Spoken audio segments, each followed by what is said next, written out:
বাকিটা আমাদের বাম হাত দিয়ে জানা চলে কি সমস্যা? আরবি পড়া বলে বাম হাতে বলা যাবে না। আরবি বলে বাম হাতে বলা দিয়ে যাবে তো না। বাম হাতে শিখেছি সবাইকে। ওটা কমেন্ট করছে। ডান হাত দিয়ে ইয়ে করতে হবে। ডান হাত দিয়ে বলতে তো ক্যামেরা উল্টো বসেছে দিবে এবার। আমার সেটা আচ্ছা হোক, ওটা না পিছনটা দেখলে হইলো সর।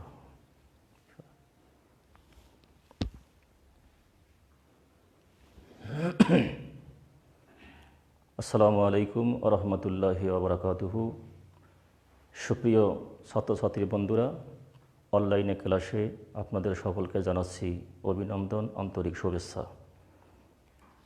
আজকে আমি ক্লাস নেব, পাঠদান করব আল লুগাতুল আরাবিয়াতুল ইত্তিসালিয়া আল ওয়ারাকাতুল উলা এর আলিম দ্বিতীয় বর্ষের সিলেবাস আল ওয়াহাদাতুস সাদেসা ষষ্ঠ ইউনিট আদ-দারসুল আউয়াল প্রথম অধ্যায়।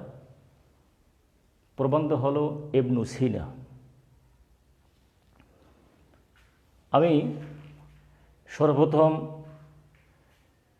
আমি যে ইবারত লিখেছি এর অনুবাদটা আমাকে পরে শোনাতে হবে, এরপরে সংশ্লিষ্ট প্রশ্ন উত্তর এখান থেকে আমি পাঠদান করব। তাহলে আমরা আসি, সকলেই মনোযোগ দেই। ইবারতটির অর্থ আমাদের জানতে হবে, যেহেতু এর উপরেই প্রশ্ন দেওয়া হবে। ইবনু সিনা হুয়া আবু আলী আল হুসাইন ইবনে আবদুল্লাহ ইবনে হাসান ইবনে আলী ইবনে সিনা আলেমন ও তাইয়েবন মুসলেমন মেন বুখারা। ইবনে সিনার পরিচয় এখানে দেওয়া হচ্ছে, নসবনামা। তিনি হলেন আবু আলী আল হুসাইন ইবনে আবদুল্লাহ ইবনে হাসান ইবনে আলী ইবনে সিনা, অর্থাৎ সিনার পুত্র আলী, আলীর পুত্র হাসান, হাসানের পুত্র আবদুল্লাহ, আবদুল্লাহর পুত্র হুসাইন। তাহলে আমরা বুঝতেছি যে ইবনে সিনার আসল নাম হলো আবু আলী আল হুসাইন।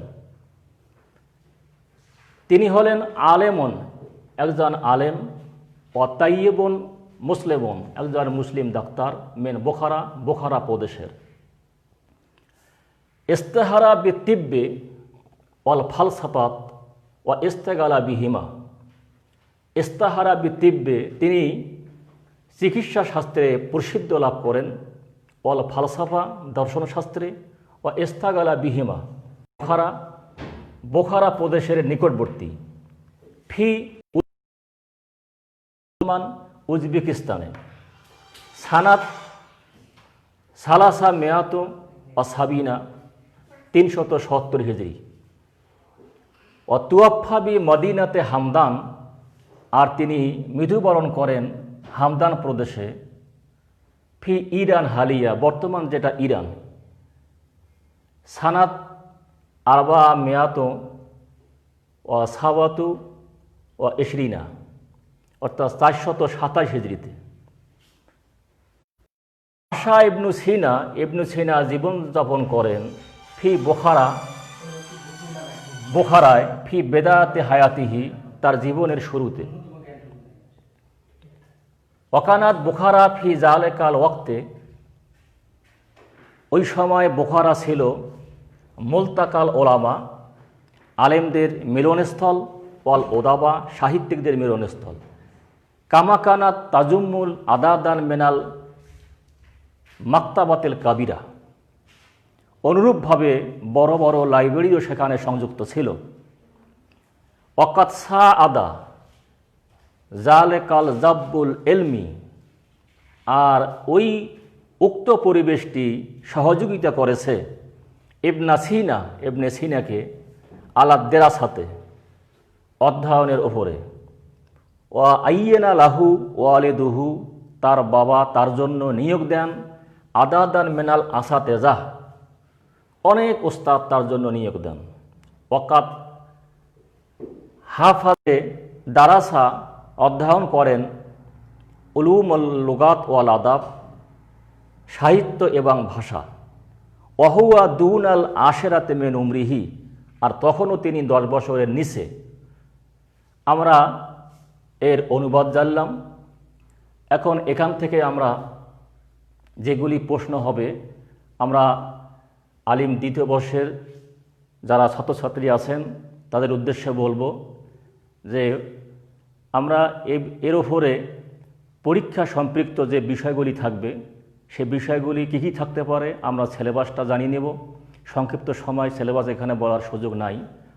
আমি সবাইকে বলছি এর প্রশ্ন সম্পর্কিত পরীক্ষা সম্পর্কিত যেগুলি সিলেবাস আছে এগুলি এখান থেকে জেনে নেওয়া। সংক্ষেপে আমি বলতে পারি যে এখান থেকে 4টি প্রশ্ন হবে। উপরে লেখা থাকবে একরা নাসাল তালি, একরা পড়ো, নাসাত তালি নিচের 9টি পড়ো, জাইয়েদান ভালো করি পড়ো, সুম্মা আজিব আনেল আসআলাতিল মুলহিকা, অতঃপর সংশ্লিষ্ট প্রশ্নগুলির উত্তর দাও। এটা উপরে লেখা থাকবে। এখন এখান থেকে যে প্রশ্নগুলি হবে এই প্রশ্নগুলির উত্তর দেওয়ার জন্যই অবশ্য আমাদের অনুবাদটা ভালো করে জানতে হচ্ছে, তা না হলে উত্তর দেওয়া সম্ভব হবে না। এখান থেকেই আমরা প্রশ্নগুলো যদি করি, এখন কি প্রশ্ন করতে পারি, এখানে আমি যদি প্রশ্ন করি এখন যেমন 1 নম্বর প্রশ্ন, 1 নম্বরের আলিফ সংশ্লিষ্ট প্রশ্ন যেটা থাকবে, প্রশ্ন আসতে পারে মান হুয়া ইবনু সিনা, ইবনু সিনা কে, অথবা আও এভাবেও আসতে পারে মান কানা ইবনু সিনা, ইবনু সিনা কে ছিলেন, অথবা অন্যভাবে আরও আসতে পারে মাজা তারিফু তুমি কি জানো, মাজা তারিফু আন ইবনে সিনা,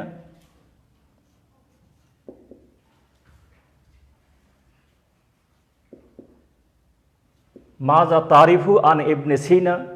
তাহলে আমরা দেখতেছি যে ইবনে সিনার পরিচিতির উপরে 3 ধরনের প্রশ্ন আসতে পারে। মান হুয়া ইবনু সিনা, ইবনু সিনা কে, মান কানা ইবনু সিনা, ইবনু সিনা কে ছিলেন, অথবা মাজা তারিফু আন ইবনে সিনা, ইবনে সিনা সম্পর্কে তোমরা কি জানো। 3টি প্রশ্নের উত্তর একই হবে। সেটা কি উত্তর হতে পারে তোমরা চেষ্টা চালাও। এখান থেকে দেখো কীভাবে লেখা যায়। ইবনে সিনার পরিচয় সম্পর্কে এখানে দেওয়া আছে। এখন যদি আমরা উত্তরে যাই, আমরা বলতে পারি যে ইবনু সিনা হুয়া আবু আলী হুসাইন বিন আবদুল্লাহ ইবনে হাসান বিন আলী বিন সিনা আলেমন ও তাইয়িবুন মুসলিমুন মিন বুখারা। এইটুকু জায়গায় লিখলেই অবশ্য উত্তরটা হয়ে যাবে। এই আলিফের আও যে প্রশ্নই আসুক 3টার উত্তর একই হবে। বুঝতে পেরেছো? আচ্ছা, আমরা এখন পরবর্তী যদি যাই, পরবর্তী এখানে জায়গা যদি শর্ট, এই জন্য আমাদেরকে মুছতে হচ্ছে। এরপরে আমরা এর 2 নম্বর প্রশ্ন কি হতে পারে সেটা দেখি। 2 নম্বর 1-এর এখানে আলিফ গেল। এখন বা যদি আমরা দিই, বা নাম্বার প্রশ্ন এখানে কি হতে পারে, এখানে যেমন আছে যে তিনি কোন শাস্ত্রে প্রসিদ্ধ লাভ করেছেন, কোন বিষয়, তিনি কোন বিষয় প্রসিদ্ধ লাভ করেছেন, এটা একটা প্রশ্ন হতে পারে।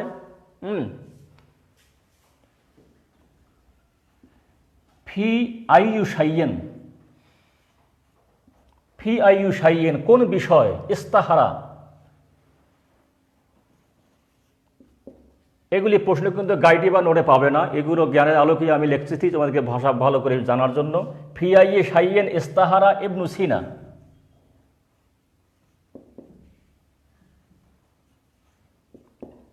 ইবনে সিনা কোন বিষয় প্রসিদ্ধ লাভ করেন, তখন তোমাদেরকে এটা লিখতে হবে যে ইস্তাহারা ইবনু সিনা বিতিব্বে ওয়াল ফালাসাফা। এইটুকু লিখলেই যথেষ্ট, উত্তর হয়ে যাবে। উত্তরটা তোমরা খাতায় লিখি নাও, খাতায় লেখো।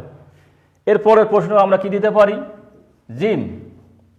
এরপরের প্রশ্ন আসতে পারে এই যে উলেদা ফি কারিয়াতে আফসানা বিল কুরবে মিন বুখারা। কি প্রশ্ন হতে পারে, এখানে উত্তর হলো যে ইবনে সিনা বুখারার নিকটবর্তী আফসানা গ্রামে জন্মগ্রহণ করেন। প্রশ্ন হতে পারে তিনি সালও যেহেতু দেওয়া আছে, তাহলে তিনি কখন এবং কোথায় জন্মগ্রহণ করেন। প্রশ্ন হতে পারে মাতা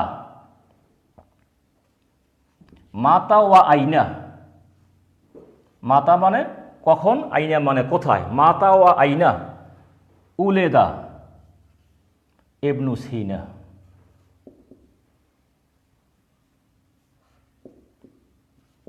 মাতা ওয়া আইনা উলেদা ইবনু সিনা, ইবনু সিনা কোথায় এবং কখন জন্মগ্রহণ করেন। একবারে সহজ উত্তর, দেখো এখানে বোর্ডে ফলো করো, তোমরা বই যারা বের করছো বই থেকে উত্তর মিলাইতে পারো। উলেদা ফি কারিয়াতে আফসানা বিল কুরবে মেন বুখারা ফি উজবেকিস্তান হালিয়া সানাত, এই দেওয়া আছে 370 হিজরি, এ পর্যন্ত লিখতে হবে।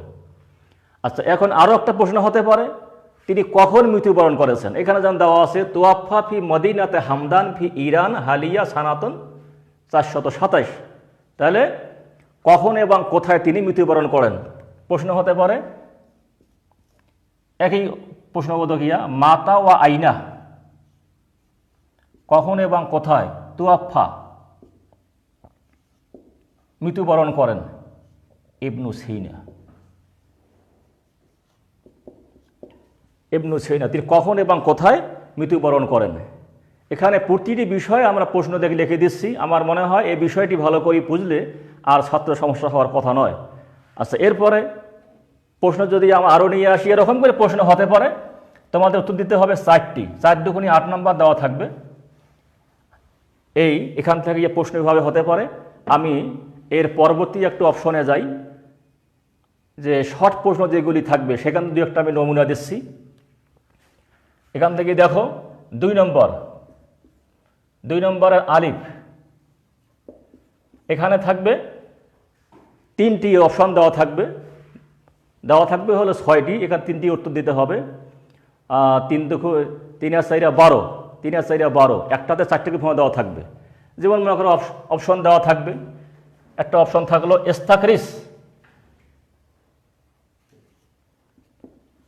ইস্তাকরিস খুঁজে বের করো, আল আফাল আল মাজিয়া মেনান নস, নস থেকে মাজি শব্দগুলি খুঁজে বের করো। এখন আসো, যাদের একটু গ্রামাটিক্যাল জ্ঞান আছে তাদের জন্য খুবই সুবিধা, আর যার নাই তার জন্য একটু কষ্ট হবে। তবে হ্যাঁ, হতাশা হওয়ার কিছু নাই, শিখতে হবে। আমরা মাজি শব্দগুলো যদি এখানে বের করি, দেখো এখানে মাজি শব্দ কোথায় কোথায় আছে খুঁজে বের করো। খুব দ্রুত দেখো, হুয়া আবু আলী হোসাইন বিন আবদুল্লাহ বিন হাসান বিন আলী বিন সিনা, এখানে কোনো মাজি আছে কিনা। আলেমন ও তাইয়েবন মুসলিমন বিন বুখারা, এখানে মাজি কি আছে? না, খুঁজে পাওয়া যাচ্ছে না। এখানে সবগুলি এসএম, এখানে মাজি নাই। ইস্তাহারা বি তিব্বে ওয়াল ফালসাফা ওয়া ইস্তাগালা বিহিমা, এখানে দেখো দেখি মাজি আছে কি নাই। হ্যাঁ, এখানে খুঁজে দেখা যাবে এখানে মাজি আছে। কোনটা? ইস্তাহারা, ইস্তাহারাটা মাজি। এরপরে ইস্তাগালা, এটা মাজি। এখন প্রশ্ন হতে পারে যে কিভাবে আমরা মাজি বুঝবো। এটা নিচের পড়া অবশ্য, একটু আমি টাচ দিচ্ছি। ইস্তাহারা এটাকে ধরতে গেলে আরবি গ্রামারে যে বাবগুলি আছে এই বাবগুলি তোমাদেরকে জানতে হবে। এই ইস্তাহারা আরবিতে একটা বাব আছে, এই বাবটার নাম হলো বাবে ইফতেআল।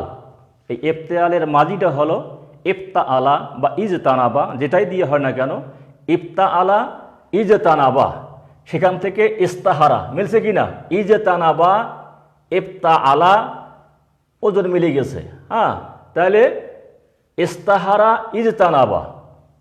এখানে আমরা দেখতেছি যে ফাঁকালামার পরে একটা তা আছে, এই তাটাই হলো বাবে ইফতেআলের বিশেষ চিহ্ন, যে 5টি অক্ষরের ফাঁকালামার পরে যদি তা পাওয়া যায় সেটা বাবে ইফতেআল হয়, ইস্তাহারা। এখানে আমরা সূত্র দেখতেছি মিলে গেছে। মোজারে হলো ইয়াস্তানিবু বা ইয়াস্তাহিরু, ইজতানাবা ইয়াজতানিবু, ইস্তাহারা ইয়াস্তাহিরু। ঠিক একইভাবে ইস্তাগালা ইয়াস্তাগিলু, একই। এখানে ওই ফাঁকালমার পরে তা পাওয়া গেছে, এখানে ফার পরে তা। ফাঁকালমা হলো সিন, এটা হা হলো আইন কালেমা, এটা হলো লাম কালিমা, আর তা হলো অতিরিক্ত। তাহলে আমরা বুঝতেছি যে এটা মাজি কোন ওজনে হলো বাবে ইফতেআলের ইস্তানাবা বা ইফতা আলা ওজনে মিলেছে বিধায় এটা মাজি এবং ওয়াজ মুজাক্কার গায়েবের শব্দ। তাহলে আমরা এখানে মাজি পাইলাম ইস্তাহারা, এরপরে পাইলাম ইস্তাগালা। এরপরে আরও আসো, উলেদা ফি কারিয়াতে আফসানা, এখানে মাজি আছে কি না দেখো, উলেদা, এই উলেদা শব্দটি কোন ওজনে হলো ফু এলা, উলেদা ফু এলা। তাহলে ফা কালেমায় পেশ, আইন কালেমায় জের হলে মাজি মাজহুল হয়, তো এখানে মাজি মাজহুল সেটাও নিতে হবে। তাহলে মাজি মাজহুল এটা আমরা মাজির ঘরে নিলাম। তাহলে ইস্তাহারা, ইস্তাগালা, উলেদা এগুলো শব্দ অবশ্য আমি লিখি দেখাবো। এরপরে আসো তুয়াফা, এটা নয়। ফি মদিনাতে হামদান ফি ইরান হালিয়া। এরপরে আছে আশা, এই আশা শব্দটি হলো মাজি মারুফ। আশা ইয়া ইস্যু বাবে জারাবা থেকে এই আশাটা মাজি। এরপরে আরও আসো মাজি আছে কি না, এই কানাত শব্দটিও মাজি নেওয়া যেতে পারে ফা আলাত ওজনে। এরপরে আসো এখানে মাজি নাই। এরপরে ওয়াকাত সা আদা, সা আদা ইউসা ইদু, একটা বাব আছে বাবে মোফালাত, এই মোফালাতের মাজিটা হইল কতালা ইউকাতিলু, ঠিক সা আদা ইউসা ইদু হুবহু মিলে গেছে। তাহলে কি শিখলে, যে বাবে মোফালাতের বিশেষ চিহ্ন হলো ফা কালেমার পরে একটা আলিফ থাকে। এটা ভালো করে খেয়াল করবা, এখানে ভালো করে খেয়াল করলে পরবর্তী যে আরও পড়াগুলো থাকবে যে কোনো সাবজেক্টেই তোমার সমস্যা হবে না। এখানে তাহলে বাবে মোফালাতের আমরা মাজি পাইলাম কতালা ইউকাতিলু, সা আদা ইউসা ইদু, তাহলে বাবে মোফালাতের মাজি। এরপরে আসো আরও আছে কি না, এরপরে দেখো ওয়াকাত হাফেজা, হাফেজাল কোরআনা, কোরআনা হাফেজা, তাহলে হাফেজা ইহা ফাজু, হাফেজা ইহা ফাজু কোন বাব হচ্ছে সামেয়া ইয়াসমাউ, যেহেতু ফাঁকালেমা জের পাইলাম তাহলে বাবে সামেয়ার এটা মাজি, এটা একটা মাজি পাইলাম। তারপরে আসো ও দারাসা, দারাসা ইয়াদ রুসু, বাবে নাসারা থেকে দারাসা ইয়াদ রুসু। আমাদেরকে বাবগুলো অবশ্যই জানতে হবে এবং তার মাজি মুজারেগুলোও জানতে হবে, তাহলে এখান থেকে আমরা মাজি মুজারে বের করা আমাদের জন্য সহজ হবে। তাহলে দারাসা ইয়াদ রুসু, এখানে একটা মাজি পাইলাম। এরপরে আসো আরও আছে কি না, না আর নাই। তাহলে এই যে আমরা কয়েকটা মাজি পাইলাম, এখন এখানে এই ঘরে আমরা লিখতে পারি যে এই মাজি শব্দগুলা আমরা লিখতে পারি এখানে, যেমন ইস্তাহারা, ইস্তাহারা। এরপরে ইস্তাগালা,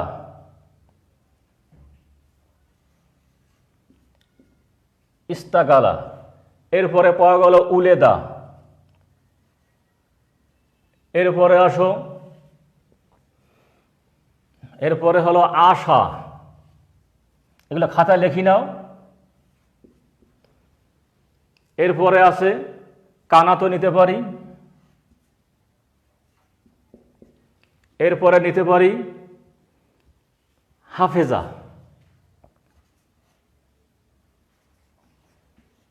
হাফেজা।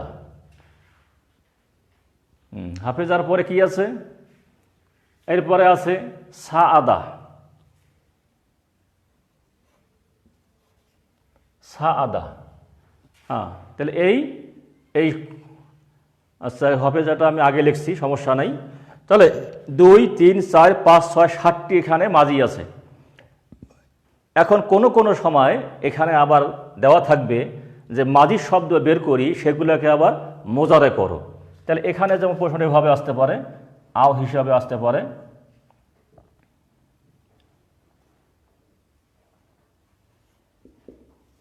ইস্তাকরিস,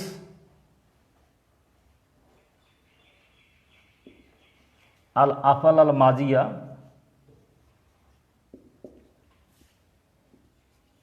মিনান নসে সুম্মা হাব্বেলুহা ইলাল মোজারে। এই মাজি শব্দ বের করি সেগুলোকে মোজারে করো। তাহলে এখন সহজ হলো, এই মাজিগুলা বের করছো, এখন তোমরা খাতায় মোজারে লিখি নাও। ইস্তাহারা মোজারে কি হবে, ইয়াস্তাহিরু। ইস্তাগালা ইয়াস্তাগিলু। উলেদা ইউলাদু। আশা ইয়া ইশু। কানাত তাকুনু। হাফেজা ইয়াহাফাজু। সাআদা ইউসা ইদু। এই তোমাদের মোটামুটি পরীক্ষার প্রস্তুতি একটা হয়ে যাচ্ছে।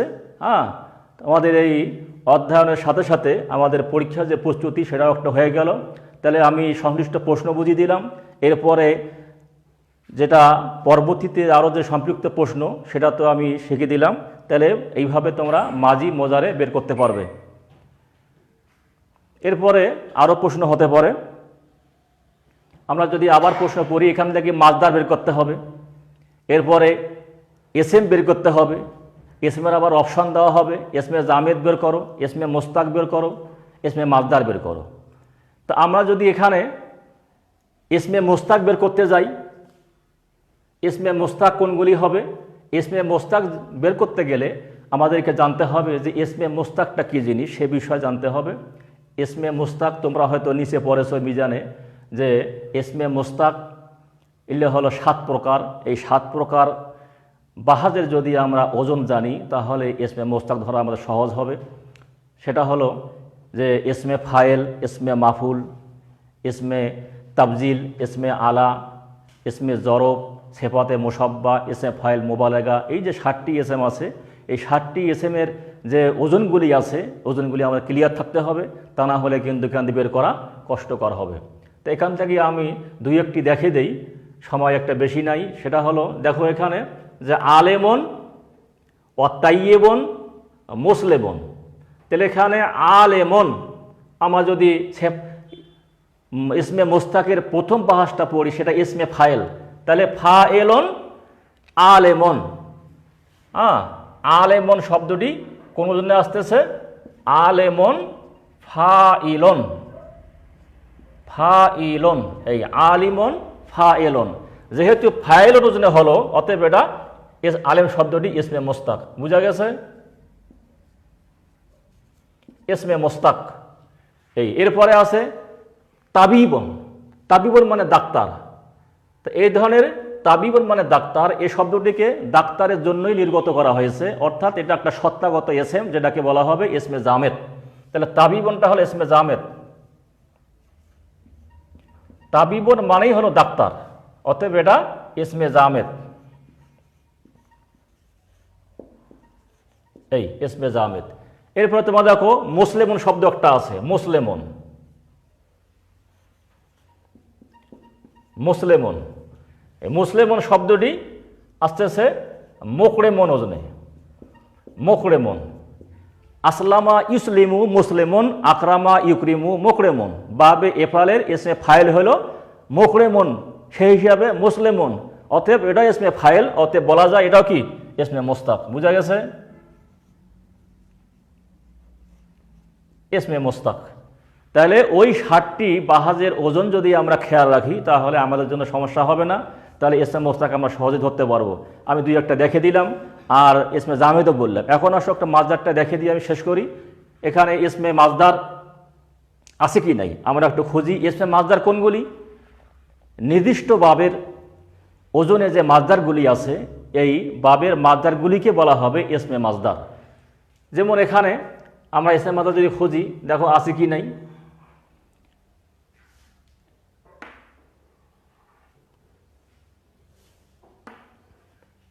এখানে ফি বেদাতে হায়াতিহি,